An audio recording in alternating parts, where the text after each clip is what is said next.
Gikan Sorsogon nag-amay pa siring syudad ni Legazpi si Lance nga ni aprobit saran an anniversary job fair kan Embarcadero de Legazpi. Istorya niya, sarong taon naman siyang mayong trabaho kaya kan maaraman niya daan na igwang siring na oportunidad, tulos niya ang pig-asikaso ang mga kinakaipuhang dokumento. Madali ako I'm a quick learner, tapos hardworking para malaman mo. Tapos may experience na rin ako kung paano yung mga technical knowledge, mga sabihin natin pag-troubleshoot, mga problems niya. Gikan Tabako, saro man si Annalyn sa ginatos na amay na nagpila sa job fair. Istorya niya, Pebrero niya na taon kan mag-resign siya sa dati niyang piglalaugan na trabaho. Matapos na mabasa sa Facebook ang nasabing anunsyo, tulos niya mandang inihandaan sa iyang resume.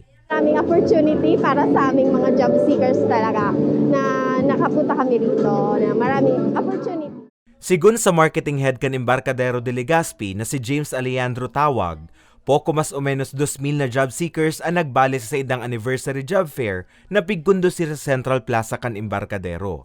Dugang pa niya, inimandaan primero nindang pig-organisar ng job fair na masasabi nindang naginanggad na matrayumpo. Po sa mga hire this job fair, sana tumagal tayo sa trabaho. Ano po, kasi especially mga millennials, alam naman po natin, araw-araw taman po si mga attitude ganyan ka millennials tabi nagsisik talaga yan kay experiences. They minsan minaharalo eh. Pigpasalamatan man ni Tawag ang sendang affiliate companies na ding pagduwa-duwa na nagpartisipar sa job fair. Job fair, ihinguwa mi po na maidara si mga nagkapirang multinational companies and other business processing and outsourcing companies na dakul na aplikante ang hahanapon. Asigurasyon ni Tawag, taon-taon na ninday niyong ikukundisir bilang parte kan sa indang corporate social responsibility. Mientras tanto, 5 aldaw man ang hahalaton kan mga aplikante antes na maisihan kung natanggap sinda sa pig-applyan nindang trabaho.